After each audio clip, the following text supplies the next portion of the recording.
Luke's supposed to be like this keeper of culture and peace and everything, and he's just going around destroying like ancient artifacts. It was stone architecture, like a big arch on Murkow, and they also had the tapestries on Bimasari as well. Luke 100% ignores the do not touch signs at museums. Yes. I wonder what happens if I touch it with my lightsaber. And no one says I shouldn't touch it, but what does it taste like? Can I lick it?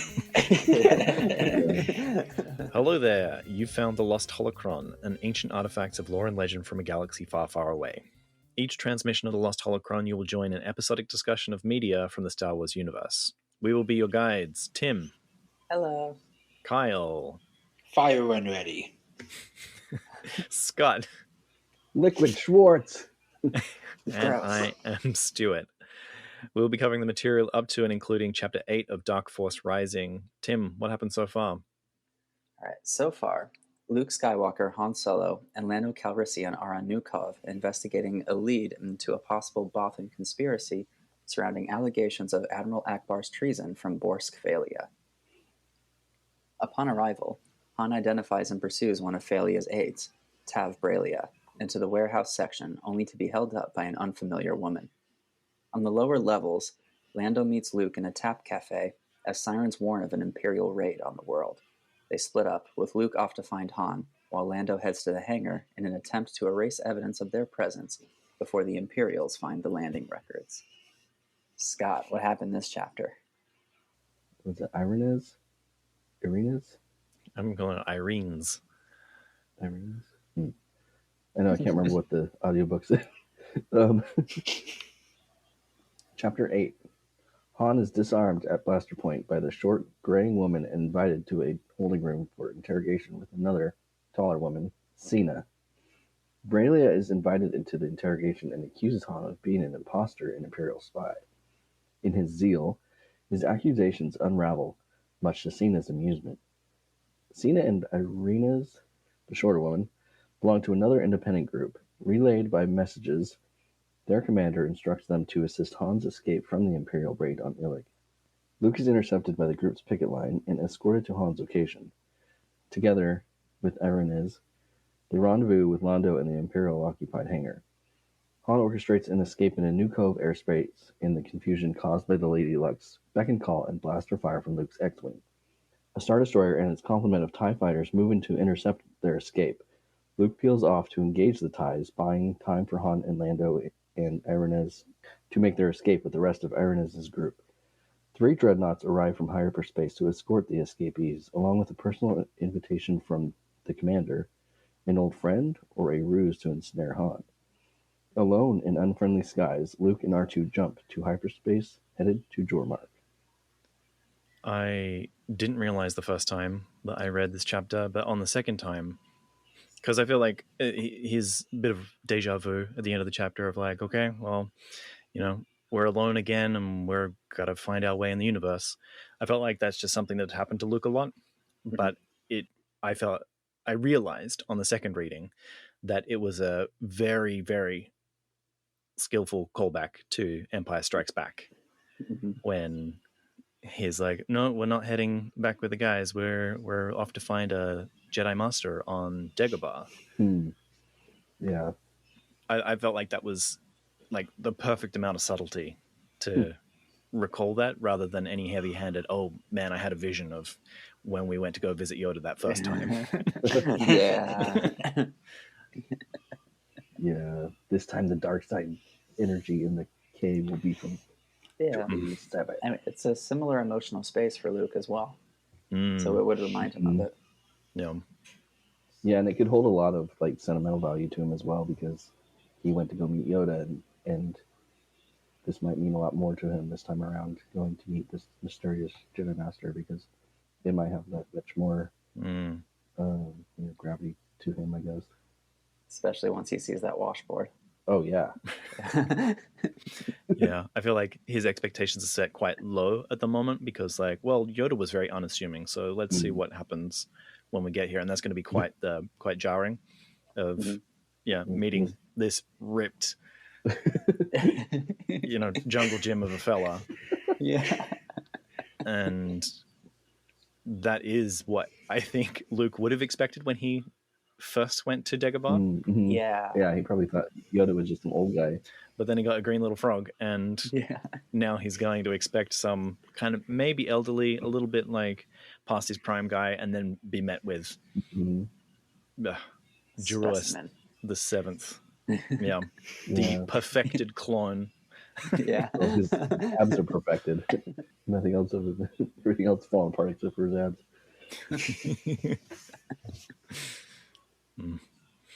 But no, that's funny. I never thought about that because Luke might have been expecting just to see like some old guy on Dagobah and not like some little tiny green frog alien. Because the only Jedi he had ever met before was Obi-Wan, which was some old guy. Now he's going to Dormark to meet some old guy. Yeah, so I feel like he would be expecting an Obi-Wan type character, Mm-hmm. just in terms of like some guy in his senior years, long beard, Mm-hmm. just very wise looking in whatever way that looks like, a big Gandalf type figure. Yeah, right. He did get some descriptors of his appearance with the Imperial records. That's true. Yeah, but those were old records, and he's expecting him true. to have Yeah. aged past that at this point. And so to see a But splitting at image least of he that, can expect an old human. Yeah, Yeah. he can expect a human this time and not like a frog. He gets there, it's just Yoda in a wig. 3 Yodas in a trench coat. Yeah.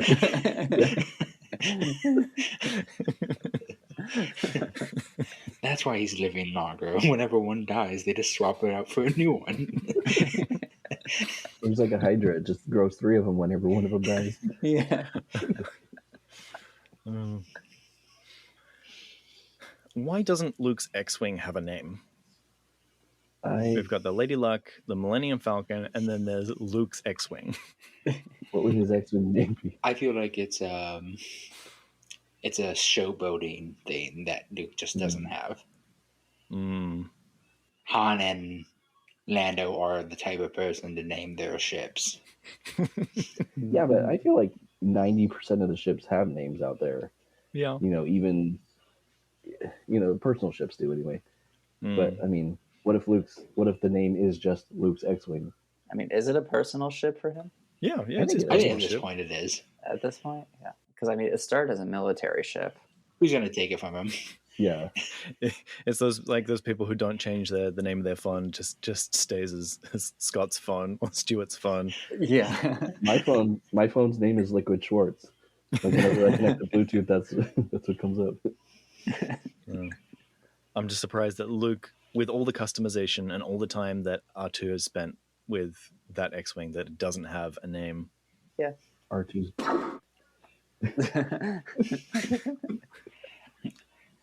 I want to talk about my favorite part of this book chapter. Right now it's my favorite part of this whole entire book, where they're running and Han's like, I may not be able to run up some stairs without getting tired, but I can do chicanery. He's like, I can cause some nonsense like they've never seen before.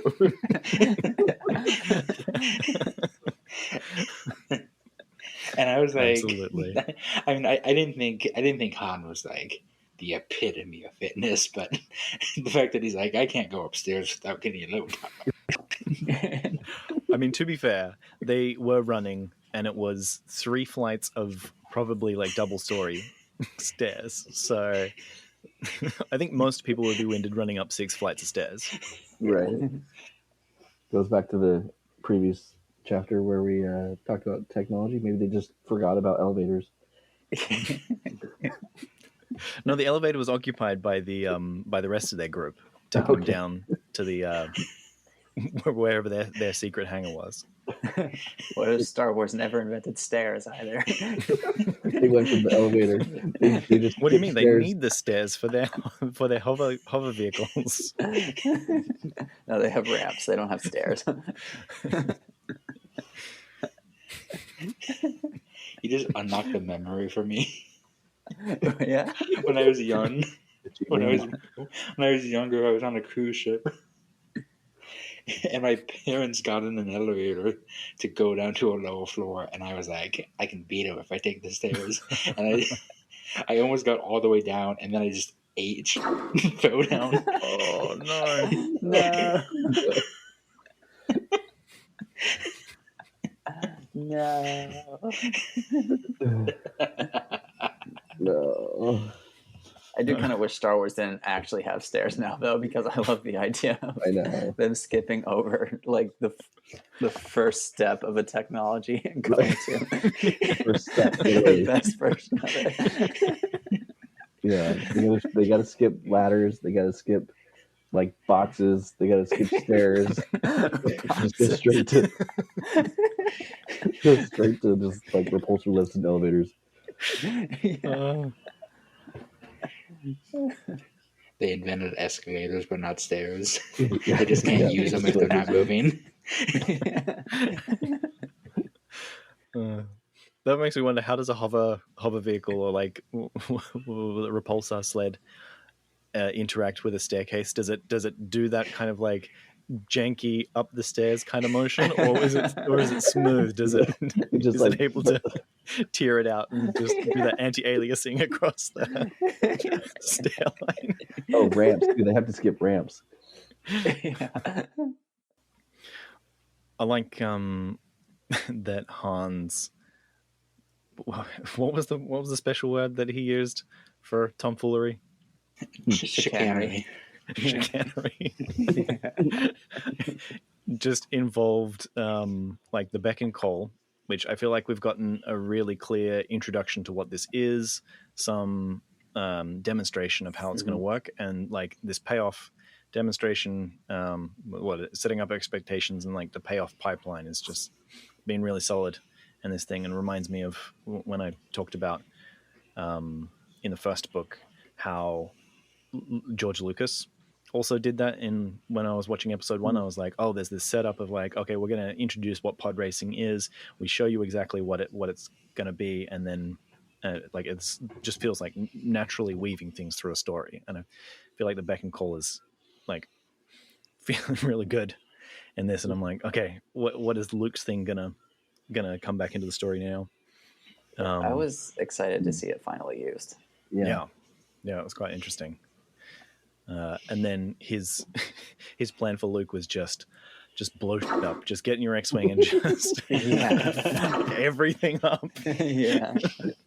Yeah, everything's supposed to be well calculated, and he's supposed to be like the surgical precision, and he's just like blowing everything up. I know.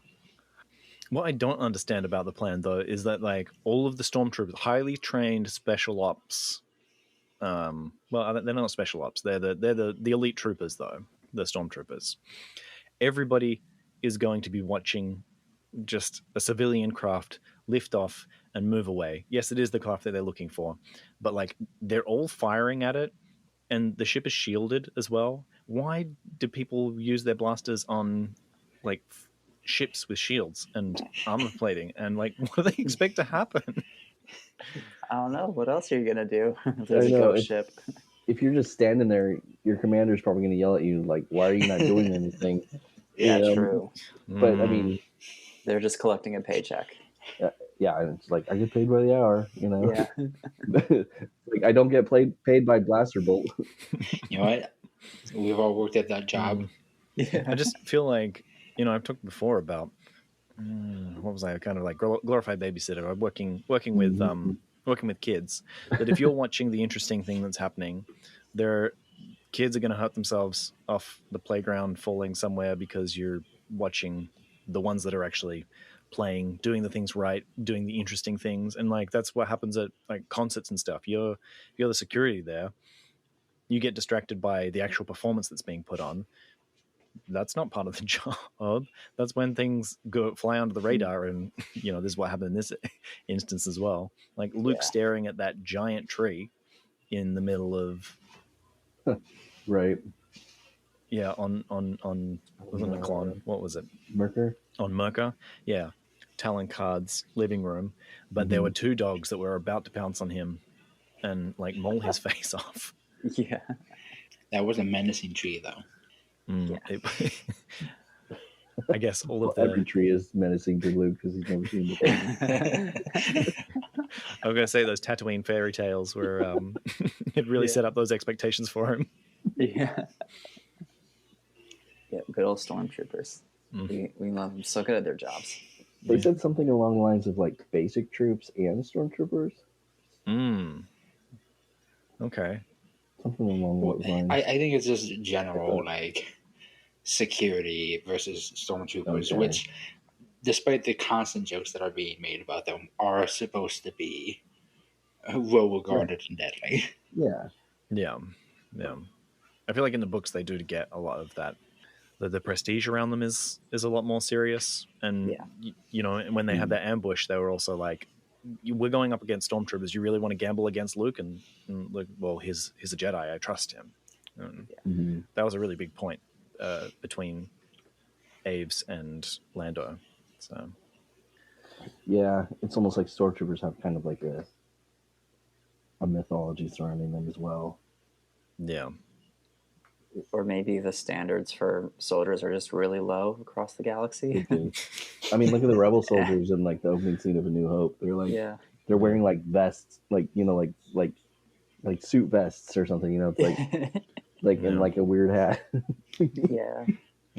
I mean, at that point in the galaxy, it had only been like civilian armies, not standing armies. So any amount of training is going to put you well above the background noise. Yeah. Right. I know. I immediately started thinking of like the police force in Andor. Like, you know, like when they said like basic troops or such, but I was thinking like a local security type force. Yeah. Yeah. And then stormtroopers also. Speaking of setups and payoff, we also have this throwaway line that was using the main drive close to this ground couldn't be good for the plant life, and we've been told that like this this planet's main export was their plant life. That right. Immediately the little the grass MacGuffin. We've got first the stone, the big ceremonial stone or whatever. Yeah, and now this planet's main export. Yeah, it's not just they're creating a big bill for the New Republic that we're gonna have to deal with later on. Oh yeah, because they talk about the biomolecules and such. Yeah, exactly. Yeah, but it's not just any plant life or any grass. It's the razor grass that is going to be responsible for razor grass on Merca. Weird carnivorous plants here that have the special biomolecules.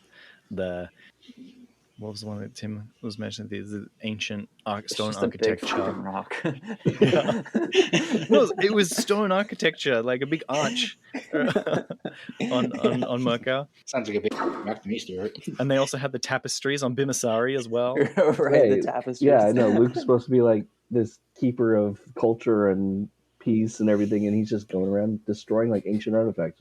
Luke has no culture. He grew up in Tatooine. Is that it? He doesn't realize what culture actually is, and just destroying everything, thinking like, you would think that he would have learned something. Have a little bit of respect for the people you're trying to protect. Does Luke know what a museum is? Apparently not. I mean, he seemed to go along with the concept before he was attacked in the museum. Fair. He just has a really like low standard for how important museums are. He's like, oh, I'm supposed to be respectable, but if it's inconvenient for me to be respectable for even a second, I'm gonna start breaking it. It's like whatever. It's just a place for nerds. When he goes into his force flow, like nothing lights up as important. It's all just what can be used as a weapon. Right. Oh, this tapestry is 10,000 years old. Okay, great. I'm going to use it as a net. Or maybe the Force is telling him to use it. Luke 100% ignores the "do not touch" signs at museums. Yeah. I wonder what happens if I touch it with my lightsaber. And no one says I shouldn't touch it, but what does it taste like? Can I lick it? 10,000 years tastes like bubblegum. Another line I note here, as they were taking off, Lando did a check to make sure that nobody or nothing has been attached to their ship. I like that too. Yeah. And Han's like, "Oh man, do you think I could do that on my ship?" He's like, "No, you busted that ship." Yeah. He's like, your ship's too bumpy and whatever. Too many fuzzy dice in the window. Yeah. Yeah. Too much Wookiee hair on the seat. Oh, that was pretty funny. Yeah. But it also made me think that this Lady Luck probably looks a lot like what Padme ends up flying in Attack of the Clones. It's probably like that kind of sleek, very shiny, chrome-plated ship. Yeah, it seems something very much like Lando. Yeah. Like a Nubian ship. What did you think about R2 so easily being able to copy the signal from Lando's beck and call? Like, how inconvenient would that be that just because you broadcast any signal that somebody else can just copy it? My God. Yeah, you mean like a dolphin or whatever those things were called? The RFID scanners that people were working with like last year? Get your credit card information. Right. What were they doing with them? There's these devices you could just buy off of Amazon for a while. They took them off because people were messing with them, but you could just use them. Anything that took like a scanner or a badge, you could just copy the signal from it and then use it. A flipper, that's what it was called. A flipper. But what if we're getting dangerously close to Star Wars Bluetooth? No, but it's a radio. It's all based on radio. Okay. It's all right. All right. But maybe this is why they don't have like outdoor locking systems for their like key fobs for their cars and for their ships, because anybody can just copy and send signals at it anyway. So might as well just leave it open anyway. Oh my God. What a lawless galaxy. Yeah. The battery in my key fob for my car died. So now I just leave my car unlocked whenever I'm at work, but I have nothing of value in there anyway, so I don't fucking care. But in front of my house, I lock it with the key. All right, and Scott works at 492 Radio Drive. If anyone needs a car. Just make sure it's done by the end of his shift. Yeah. Right, it doesn't start half the time. And leave it with a full tank of gas. That'll be much appreciated. Yes. Take a car, leave a car system. Yeah. I mean, hey. If you want like some old water bottles and empty Cheeto bags, you can take those out of the car if you want. So if you are taking it for a joyride, swing by the recycling plant on your way back. So we have a whole new faction in here. Yeah. Yeah. So was that a fourth faction? Yeah. I mean, New Republic, Empire. Whatever Card's deal is. Yeah. Card. Yes, I'm married. Is this faction separate from Fey'lya? Yeah, they're trying to contract with, or they're trying to start a relationship with Fey'lya. So I would say fifth faction then. Yeah. Are you counting the Bothans as an independent faction within a coalition with the New Republic as it stands? Yeah, I think at this point the politics have gotten divided enough that whoever's following Fey'lya is like a different faction. There's the Nagori. Oh, right, the Nogri. Yeah. So 6 factions. 6 factions? Nice. Yeah. Unless this is actually another one of the existing factions. Like, I definitely wondered if they were associated with Card. Oh. Yeah. You think so? Oh. I wouldn't think that Card is being... Like, he's driven underground at the moment, so he wouldn't be... And he didn't have any dreadnoughts or big ships to evacuate with before, so where are these 3 coming out of hyperspace? I mean, they were getting sent to him, right. So maybe the order just arrived. we did leave off on them talking about the dreadnoughts. Yeah, but that was like the Ghost Fleet, though. The Ghost Fleet and the Dark Force. Yeah. What was it? What was the actual name? Katana Fleet. The Katana Fleet, yeah. No, not that fleet. Like, Han was like, hey, take some warships. At the end of the last book, remember? Yeah. But that was from the Republic, but all those warships got drilled by Yeah, the didn't they all mole get bribed miners from and the mole miners? Right. Okay, so maybe it's not card. But he does have his own ships. But I think you're right. They weren't available at the time. Yeah. Do you think this?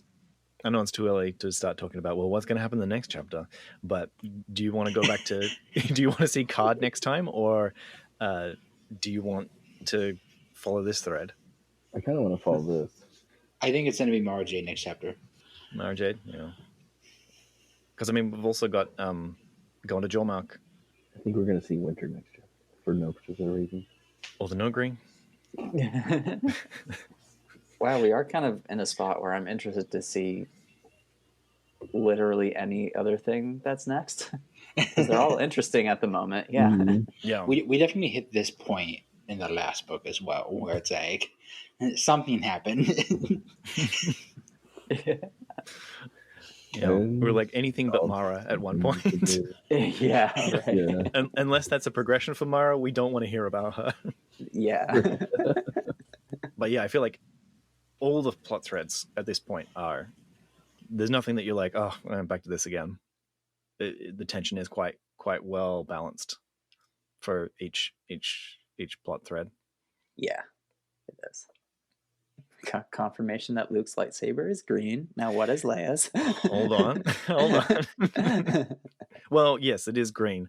I want to remind everybody what my theory was about lightsabers, and it was that you can't directly see the color when you're looking at the blade. The blade itself is white when you're looking at it, but looking around, you notice that, oh, there is a green tinge, there is a red tinge, there is something that the backlight off the lightsaber you can see. Cool. We were in Han's perspective, and Luke was on top of his X-wing, and he said that he could see the reflected light being green. So yes, we do have confirmation that his lightsaber is green, but it doesn't sink my theory that lightsabers are white when you look directly at them. All right. Was this going back to the last chapter where he was in the bar with those guys? No. This one. Oh, yeah, he jumps up on his X-wing to release the droid pin, or what do they call it? A droid pin? Restraining bolt. Yeah, the restraining bolt from R2. Oh, that's right. Right? He Yeah. chops that off, but he sees the reflected light, the reflected green light. But, well, in the last chapter, when he ignites his lightsaber between the guy's two blasters, it says the green blade ignited or something like that. Yeah, but that's from Luke's perspective, and that's true, so that's Jedi true. are more sensitive to the colors of these things. But your layman, your everyday man, can't look directly at or can't see the color from looking directly at the blade, rather than the white core theory, which is that the white core is only from capturing on film, and the blade itself is a color. Right. Yeah. So I like that theory. Opposite to that, I think that the color is only apparent from looking around stuff, and yes, you see the color from the film, but looking directly at it in person, it's white. Okay, and that kind of makes sense. Because I don't like that white core theory that they're just solid colors. I would think it's much cooler. This is my reactionary theory to that one. Oh, okay. I gotcha. So you're doing this theory out of spite. Exactly. Not going to let me have the $1, huh? The $99, huh? So in real life, Stuart, how would you like the blade to appear? Like, like the NeoPixel / the LED, like what we're used to, like in the white tube? Or would you like them in real life? Would you like them to appear how they do on screen? So I've only seen them.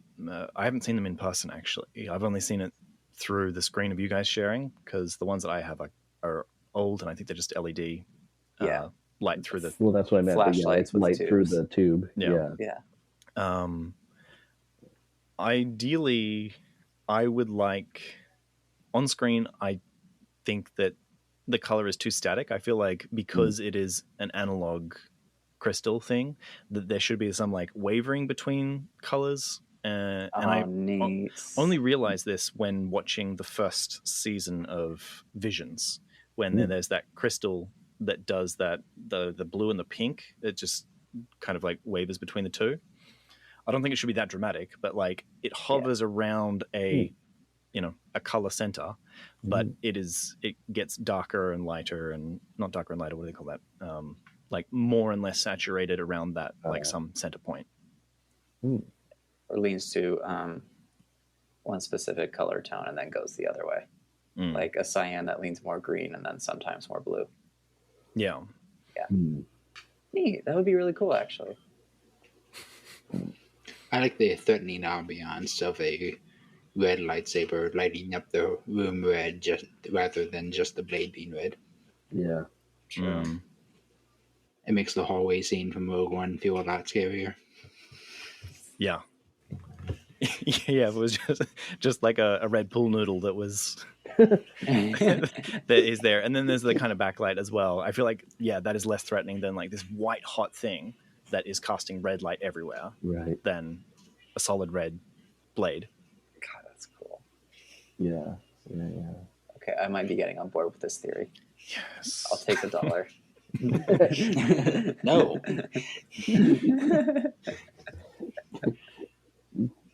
Remember that moment in this chapter where Han's like, hey, Luke, scramble their minds. Like, we need it. And he's like, oh, no, I don't feel like it's right. You know? That's right. It's just like, okay. You'd rather not scramble their mind, but get up in an X-Wing and just rain fire from above. Yeah, just carpet bomb the place. Just indiscriminately. Doesn't matter who's caught up in the crossfire. Maybe Luke's riding the high of the dispute he settled, and he's like, oh yeah, I'm so good at ethics now. So ethical, I'm going to shoot everybody the first person I see. Luke's solidly in the camp that guns kill people, not people kill people. Right.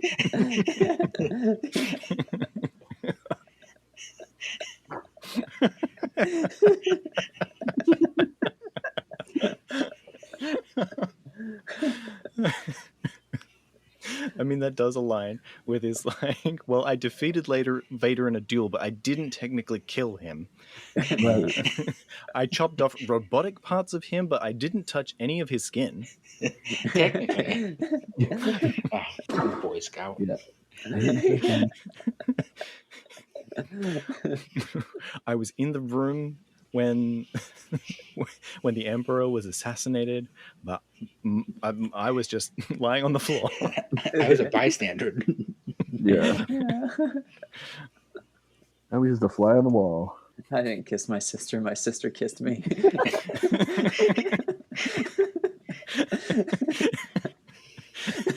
I didn't know that they were my sister at the time, so it doesn't count. Look, I had no intention of kissing anyone I was related to. There was just a lady there.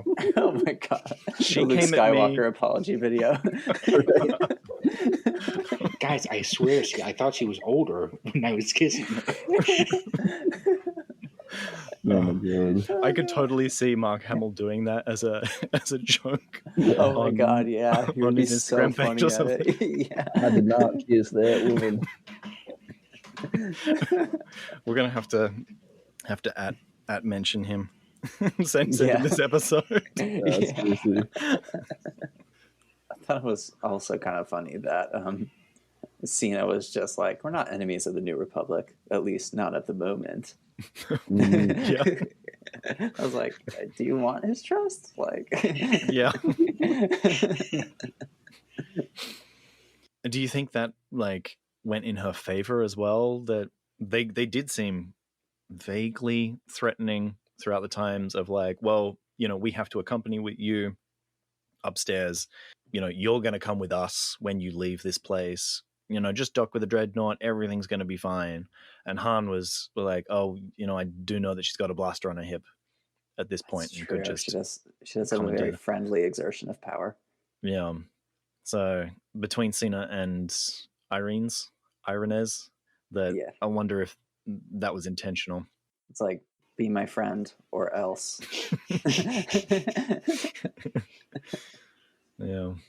I think it was meant to be more of a system of like, our objectives are completely parallel with what the New Republic wants. Like, there's no intersection right now. Mm. The commander, Tim, is going to be Goto. Yeah. Please. He's lived these 3,600 years and still wants the Republic. Oh my god. Kyle, Scott, when you guys eventually play KOTOR 2, please get to know Goto. I will avoid it like the plague. No, please invest in that character. Take the time to get to know him. I will not give you that $99. He's a really good person. Just get to know him. He's so nice. He has such fantastic lore. Yeah. So yeah, I wonder. Yeah, wondering about this new faction. It's it seems to be completely out of the shadows as well. But unknown except for the Bothans, it seems. Yeah. And the Bothans also like their own faction here too. Yeah, they seem to be doing. What do they call it? Cloak and they didn't call it dagger. Cloak and knife. Cloak and dagger. Cloak and dagger is a thing. What are you trying to reference? In the chapter, I think it was the last chapter. Han was like, no, Lando was saying that it's all cloak and dagger, but he didn't use the phrase cloak and dagger. Cloak and vibro knife. Shroud and saber. Cloak and knife. But yeah, Sena, she's also like, let's just leave it at Sena at the moment.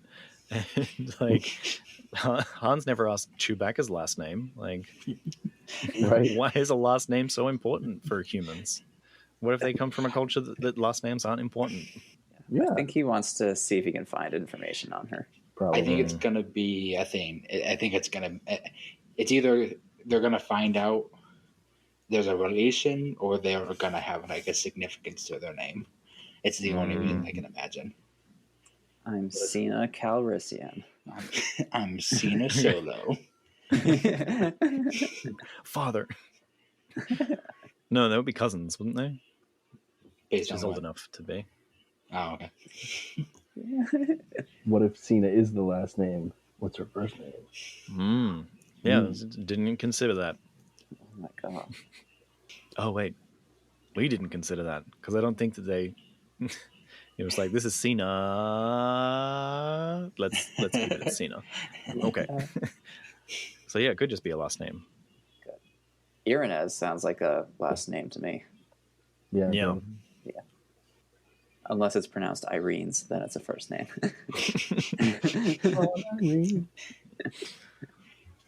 I met somebody who's because in Japan they don't have the culture of middle names, so they don't have middle names. Because of the administrative history of Japan. And so every time that I have to go fill out any paperwork, I have to write my name, and they always call me by my middle name or my last, usually my middle name, because they assume that because it's last on the document that's my like given name, my my moniker, I guess. And so I kind of look around and have to realize, oh, right, I have to be listening carefully for being called by my middle name because it's never mentioned anywhere else. That must be crazy to experience. That would mess me up. Yeah. I would totally be confused, yeah. But Like, I met this guy recently who has 3 like first name sounding names for both first, middle, and last name. So that really confuses the people at the any administrative place. Oh no.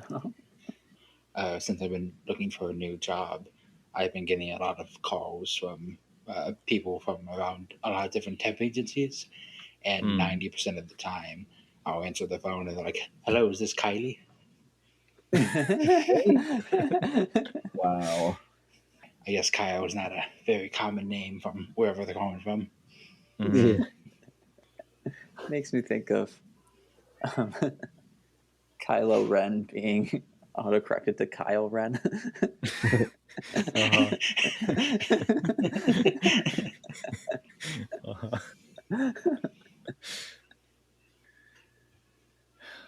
Sometimes I lament that English is the world's first language, just because of how complicated it is.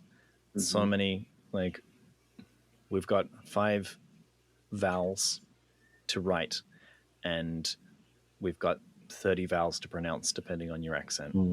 And trying to teach that is very difficult. Like I had an exercise the other day that was, okay, just write in the vowels. I've blanked out the vowels in these words, and they were like, is it E? No, this is A. Is this one a U? No, this one is also an A. Yeah. I wonder if I could pass one of those tests. I'm sure you could. I'm not promising anything, Stuart. You overestimate my power.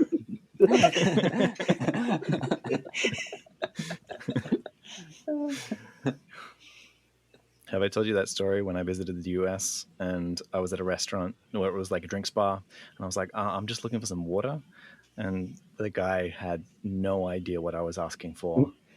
And he's like, yeah, just like, I just want to drink some water. And it's like, I'm not sure that we've got that. And I'm like, I'm pretty sure you do. I had to put on a fake American accent for him to understand that that I wanted just a glass of water. And he's like, oh, okay.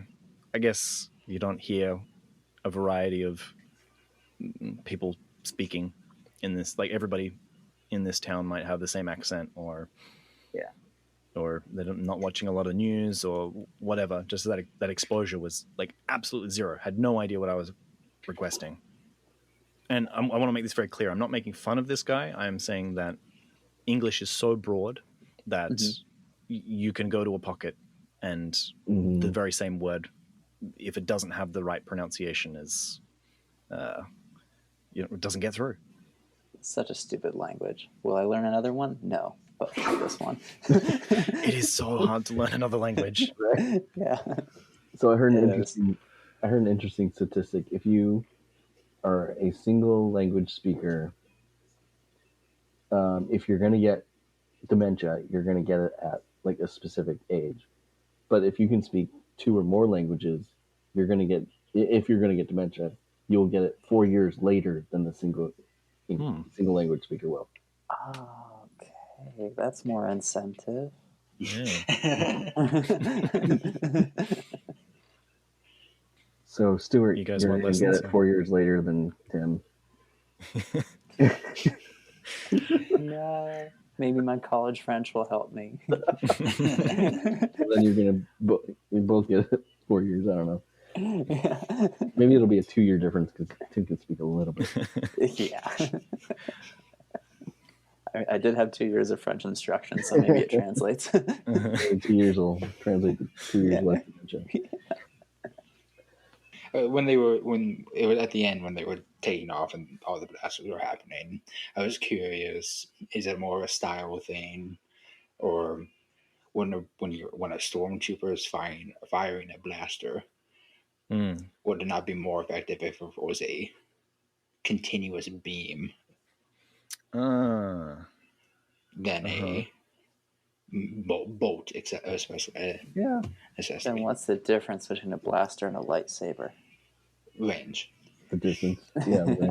Range and So power. the blaster is better.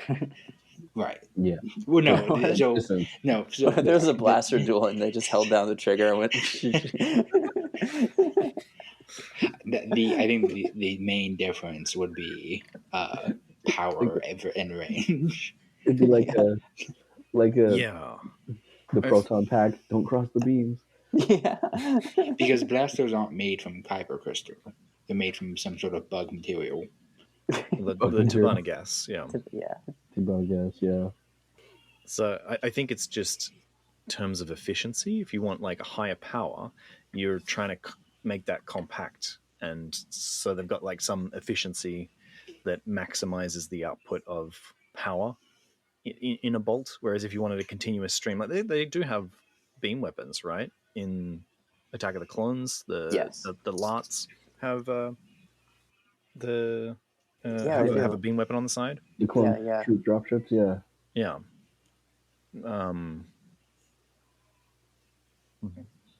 But I think like it doesn't have an impact the same way that Mm. bolts do. It kind of just seemed to be like burning lines, and if you weren't accurate with that, like if a blaster bolt hit close to you, there would be some like, what do they call it, area of effect damage or something. Concussive force. Yeah, concussive force. Yeah. That the beam wouldn't have. Yeah, because it's like energy in like a small packet being released all at once.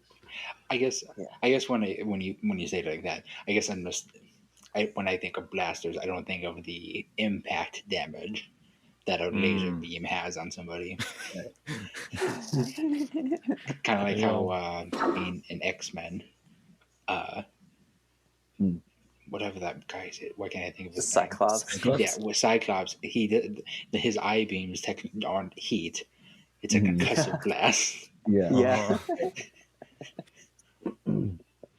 You could also phrase it as like, would you rather be punched or pushed?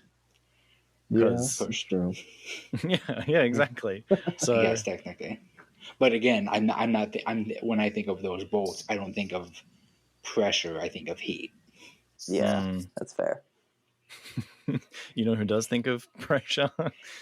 That guy that was hit by Finn's. Oh no, it wasn't Finn in.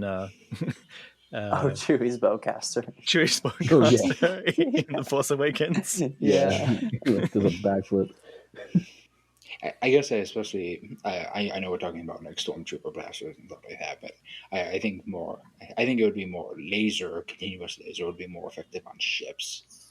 Yeah, probably. It feels like a continuous blast would be more overwhelming to a shield. Oh yeah. And it would do a lot more damage. You could, if you draw a line over the hull of a ship versus like pinpoint little pricks, pinpricks. I feel like, cutting a line across the ship's hull would do way more damage than just like, tiny little blaster points. Yeah. Or have any of you played Metroid Dread?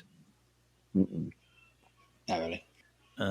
In the game, you get like what do they call it? An Omega Laser power up, and in the game, you've got these android things that are like these spindly hunter killer bots that are hunting down Samus, and they've all got these different powers, and you need to find the control center to absorb its power, and then use that as you get the like an Omega Laser power up, and it comes in two forms. Either it's like a continuous like needle spray, or you can charge it up for a big blast.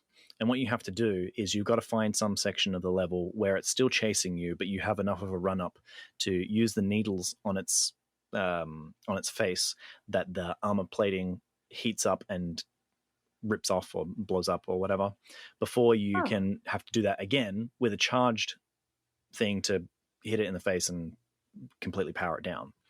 So I'm thinking is like these lasers would be good if you just had like, you were just pinpointing onto the ships and just kind of like punching through the shield and just creating like a big bubble of like superheated hull or whatever for damage. So I could see that being very useful on ship to ship combat rather than personnel combat. Yeah. Saw a little space battle at the end. Yeah. Zhahn's good at them. Yeah. They're not bloated at all. They do feel very to the point. Yes. I did have a little rant here about how a driver's license is an outdated form of ID, but I can say that for another time. I want a QR code, damn it. Do you think that Han can sit quietly with himself? Like he was trying to like chat up the guards and everything, and was like, okay, well, I guess I got to sit and just wait when they come back in. I don't think he can. He's 100% one of those people who, if there's silence, he thinks that someone's mad at him or just something like. Yeah.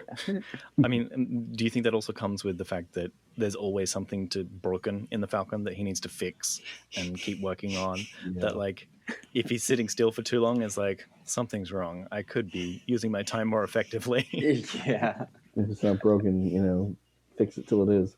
Yeah. Do you think he half-asses some of his fixes just so they can be broken yeah. a little sooner. Yeah, he's his own mechanic. Yeah. Well, if I replace this tube, I won't have to replace it again for another year. I can just put duct tape on it and come back in a week. If I replace it with one that's cracked, then I can fix it in another week. Give myself something to do. Job security. So we've established that Luke is a bit of a Luke has ADHD, but Han doesn't have ADHD. He just is one of those time optimizer people. Every moment has to be a productive moment. Yeah. Yeah. All right. Anything else?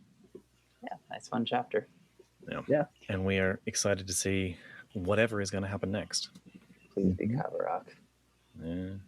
What if it's something completely new? And now for something completely different. Yeah. No. Nobody expects the Spanish Inquisition. No. The next chapter is just 40 pages of Admiral Ackbar in his cell. Reflecting over his entire life and what's led him to this point. It's Admiral Ackbar at his anger management meeting. I'm trying to show Today they served me some carrots with my lunch. It was quite delicious. Admiral Ackbar going through all 12 steps.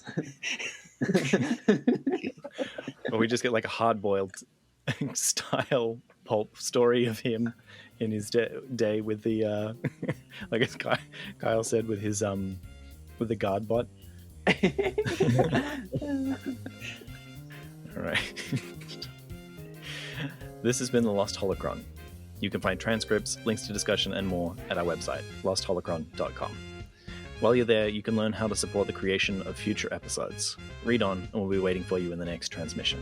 We will be honored if you would join us.